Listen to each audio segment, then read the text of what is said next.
Hello दोस्तों, स्वागत है आपका आपके अपने channel learn Hindi easy way with me पर।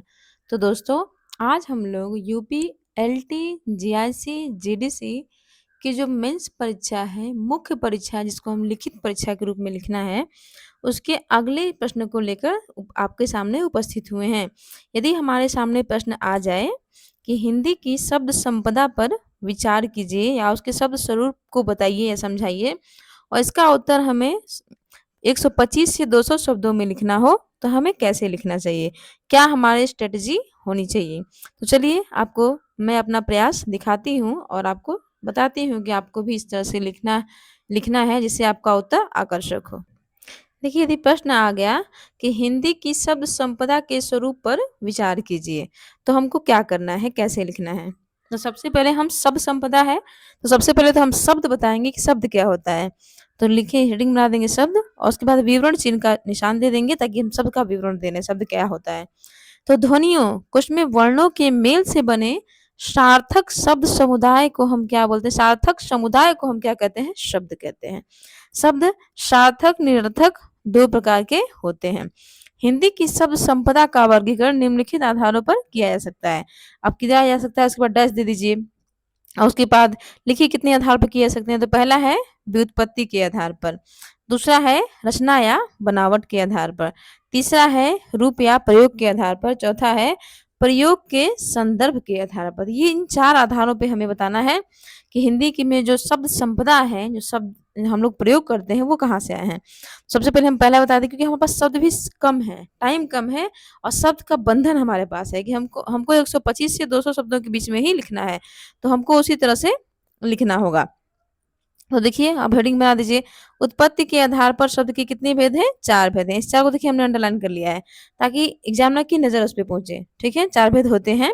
पहला तत्सम, तद्भव, देशज, विदेशज। ये म के नीचे यहाँ पे हलंत नहीं रहेगा, ठीक, यही है। तो अब तत्सम शब्द क्या है, पहले देखिए आप कितने लोग क्या करेंगे, तत्सम लिख करके उसी के आगे इसकी परिभाषा लिखना शुरू कर देंगे। नहीं, अभी तो आप ये बताए हैं ना कि आधार पर शब्द कितने प्रकार के होते हैं, तो चार प्रकार। पहले उन चार प्रकारों का नाम लिखिए, उसके बाद आप उन एक एक शब्दों का डिटेल करिए, तब जाके आपका प्रश्न अच्छा, उत्तर आपका आकर्षक होगा, अच्छा होगा।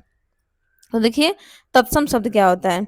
किसी भी भाषा के मूल शब्द को हम क्या कहते हैं, तत्सम शब्द कहते हैं। तत्सम शब्द दो शब्दों से मिला है, तत् धन सम, और तत् का अर्थ होता है उसके।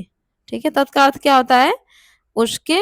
सम मतलब होता है समान या बराबर, समान या बराबर, ये इसका अर्थ होता है। ठीक है, किसके बराबर, क्योंकि हिंदी की आदि जननी कौन है, संस्कृत है, तो किसके बराबर, संस्कृत के बराबर। आपके मन में हमेशा ये बात, जब भी हम उसकी बात करेंगे तो यहाँ पे संस्कृत भाषा की बात होगी, आप उसका मतलब संस्कृत भाषा ही समझिएगा। तत्सम मतलब उसके समान। तो ऐसे वे शब्द जो संस्कृत भाषा से, किसे, संस्कृत भाषा से उसी रूप में हिंदी भाषा में प्रयोग किए जाते हैं, तत्सम शब्द कहलाते हैं। जैसे देखिए कौन कौन से, आम्र, कदली, खीर। जैसे पहले आप देखे होंगे आम्र कहा जाता था, लेकिन अब उसको बदल दिया गया, अब उसकी जगह हम आम कहते हैं। तो पहले जो आम्र शब्द पूछ ले, शब्द संपदा में आम्र शब्द है, लेकिन आम्र क्या है शब्द संपदा की दृष्टि से, तो आम्र शब्द तत्सम शब्द है। कदली मतलब केला, केला क्या है, तत्सम शब्द है। क्षीर क्या है, तत्सम शब्द है। सूचिका क्या है, तत्सम शब्द है। ठीक है, इतना हम बहुत होगा, लिख दिए। अब हम उसके बाद हेडिंग बना लेंगे तद्भव। तद्भव, तद मतलब उससे, तद मतलब क्या होगा, उससे, किससे, हिंदी से ही। ठीक है, सॉरी हिंदी नहीं, संस्कृत से ही। तो उससे भव मतलब उत्पन्न होगा। तो ऐसे शब्द जो संस्कृत और प्राकृत से विकृत होकर हिंदी में आए हैं, क्या कहलाते हैं, तद्भव शब्द कहलाते हैं। तद्भव शब्द कहलाते हैं। देखिए कौन कौन से, जैसे आम्र का क्या बन गया, आम, आम्र का क्या बन गया, आम, कदली क्या बन गया, केला, छीर का क्या बन गया, खीर आदि। इस तरह से हम इसका उदाहरण दे सकते हैं। अब इस अगली हेडिंग होगी हमारे देशज शब्द। तो देशज शब्द कौन से होते हैं, ऐसे शब्द जिनकी उत्पत्ति का पता नहीं चलता, उसे हम क्या बोलते हैं, उसका प्रयोग केवल हम देश की बोलचाल की भाषा में प्रयोग करते हैं, उसे हम क्या बोलते हैं, देशज शब्द। जैसे लोटा, फुनगी, मनई इत्यादि, इन शब्दों का प्रयोग हम केवल बोलचाल की भाषा में करते हैं। इनकी उत्पत्ति का, देखिए अब क्वेश्चन ये भी बन सकता है ऑब्जेक्टिव, देशज शब्द क्या होते हैं। तो देशज शब्द वैसे शब्द होते हैं जिनकी उत्पत्ति का कोई पता नहीं चलता है, बल्कि वो प्रयोग में प्रयोग किए जाते हैं। जैसे उपयोग में आम बोलचाल की भाषा में हम उसको प्रयोग करते हैं, जैसे लोटा, फुनगी, मनई, ये सब क्या वो खिचड़ी, ये सब कैसे शब्द हैं? तो ये शब्द हमारे देशज शब्द होते हैं। अब इसी में अगला हो जाएगा हमारा विदेशज। कौन सा शब्द होगा? विदेशज। अब विदेशी भाषाओं से आए हुए शब्दों को हम क्या कहते हैं? विदेशज शब्द कहते हैं। जैसे जो शब्द फारसी से तमाशा शब्द आ गया। तमाशा शब्द क्या है? फारसी का है। औरत शब्द कहाँ का है? अरबी का है। कैंची कहाँ का है? तुर्की का है।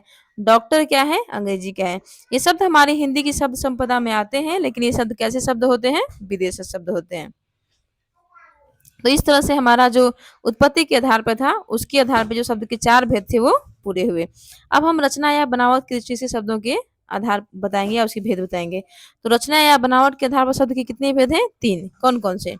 ऋण शब्द, यौगिक शब्द, योग ऋण शब्द। इन तीनों को लिख लीजिएगा अलग, उसके नीचे इसकी व्याख्या करिएगा। उसके बाद ऋण शब्द हेडिंग बना करके ऐसे शब्द जिनके देखिए हमको शब्दों का बंधन है, तो हमको इधर-उधर की बातें नहीं करनी है, टू द पॉइंट बोलना है। तो ऋण शब्द क्या होते हैं? जिनके सार्थक खंड न हो उसे हम क्या कहते हैं? ऋण शब्द। जैसे नाक। अब देखिए हमने इतने ही शब्दों में 1, 2, 3, 4, 5, 6, 7 7 शब्दों में ही पूरे ऋण शब्द को समझा दिया, कहीं कुछ छोड़ा भी नहीं। तो आपको ऐसे ही अपना उत्तर लिखना है, कम शब्दों में और आकर्षक लिखना है। और दूसरा है यौगिक शब्द। तो वे शब्द जो दो शब्दों के मेल से बनते हैं, उन्हें हम क्या बोलते हैं? यौगिक शब्द। जैसे दूध वाला, यहाँ पे दूध शब्द भी है और वाला भी है। रसोई घर, रसोई और घर, ठीक है। इस तरह से ये यौगिक शब्द हो गए। योग गुण शब्द क्या होते हैं? जो शब्द अपने सामान्य अर्थ को छोड़कर विशेष अर्थ के लिए ऋण हो जाते हैं, उन्हें हम क्या बोलते हैं? योग ऋण शब्द। जैसे पंकज, यदि पंकज का हम शाब्दिक अर्थ निकालें तो कीचड़ में जब मतलब उत्पन्न होने वाला, लेकिन पंकज का अर्थ क्या लेते हैं? कमल। यानी ये जो पंकज शब्द है वो कमल के लिए क्या हो गया है? ऋण हो गया। तो इस तरह से हमने इसका भी उत्तर दे दिया। अब अगला हमारा संदर्भ था, आधार था, प्रयोग के संदर्भ के आधार पर शब्द के भेद। तो प्रयोग के संदर्भ के आधार पर शब्द के कितने भेद होते हैं? 3 भेद होते हैं। 3, यहाँ पे 3 लिखा हुआ था। 3 भेद होते हैं। कौन-कौन से? सामान्य शब्द, परिभाषिक शब्द और अर्ध परिभाषिक शब्द। यही है, प्रयोग के संदर्भ में आप जिस शब्द को लेते हैं वो यही शब्द के प्रकार होते हैं। सामान्य शब्द क्या होते हैं? जैसे जो भी सबको जो सब लोग समझ लें, आम भाषा की बोलचाल के शब्द, जैसे दाल, रोटी, आटा, इस शब्दों को समझने में किसी को कोई प्रॉब्लम नहीं होगी। दूसरा है परिभाषिक शब्द, जिसका प्रयोग हम साहित्य में करते हैं, इतिहास में करते हैं। अर्ध परिभाषिक शब्द, जैसे रस हो गया, धातु हो गया, इसको जब तक परिभाषित नहीं करेंगे तब तक ये बातें समझ में नहीं आती हैं। अब देख लीजिए, अब हमको रूप या प्रयोग के आधार बताना है। तो रूप या प्रयोग के आधार पर शब्द के कितने भेद होते हैं? 2 भेद, विकारी शब्द और अविकारी शब्द। अब विकारी शब्द क्या होते हैं? ये सबको पता है। तो ऐसे शब्द जिनके ऊपर लिंग, वचन, काल का कोई प्रभाव नहीं पड़ता है, ये उसके अनुसार बदलते नहीं हैं, उसे हम क्या बोलते हैं? विकारी शब्द। चाहे तो आप शब्दों के नाम लिख सकते हैं, या फिर हम लोग तो समय की पाबंदी को देखते हुए संज्ञा, सर्वनाम, विशेषण, क्रिया, ये चारों क्या होते हैं? विकारी शब्द होते हैं। चाहे इन शब्दों में से किसी एक उदाहरण को लिख दीजिए, चाहे इनका नाम ही लिख दीजिए, वो भी चलेगा। और दूसरा है अविकारी शब्द। तो ऐसे शब्द जो किसी भी स्थिति में नहीं बदलते हैं, वो क्या होते हैं? अविकारी होते हैं। जैसे देख लीजिए, क्रिया विशेषण हो गया, समुच्चय बोधक, अव्यय हो गया, विस्मयादि बोधक हो गया। तो चाहे तो आप ये इनका नाम लिखें, चाहे लिख दें आप तक हो गया, धीरे-धीरे हो गया, तो ये सब इनके प्रकार ही हो जाएँगे। इन्हीं के मध्य में धीरे-धीरे शब्द क्या है? क्रिया विशेषण है। चाहे आप धीरे-धीरे शब्द लिख दीजिए, चाहे क्रिया विशेषण लिख दीजिए, तो बात क्या होगी? एक ही होगी। तो इसीलिए इस तरह से आप चाहें तो अपना उत्तर आसानी से आकर्षक रूप में दे सकते हैं। और समय की पाबंदी की हम अगर शब्दों को गिनने लगेंगे तो हमारे शब्द भी बिल्कुल पूरे हो गए हैं। जितने शब्द होने चाहिए थे उतने शब्द हैं हमारे, उससे थोड़े ज़्यादा ही हैं लेकिन कम नहीं हैं। तो इस तरह से आपको क्या करना है? अपने अभ्यास को जारी रखना है। और करत-करत अभ्यास से जड़मति होत सुदान, रसरी आवत जात ते शिल्पे पड़त निशान। जब एक मामूली रसरी अभ्यास के द्वारा पत्थर जैसी कठोर वस्तु को काट सकती है, तो हम तो इंसान हैं, हम तो बुद्धिजीवी हैं। अगर हम प्रयास करें तो कोई भी चीज़ असंभव नहीं रह सकती है। ऐसी शुभकामनाओं के साथ मैं इस वीडियो को यहीं पे रोकती हूँ। वीडियो देखने के लिए धन्यवाद, प्रणाम। वीडियो को लाइक करें, शेयर करें और सब्सक्राइब करें, और ऐसे ही वीडियो चाहिए तो चैनल को सब्सक्राइब कर लें और कमेंट बॉक्स में अपना सुझाव ज़रूर दें। धन्यवाद।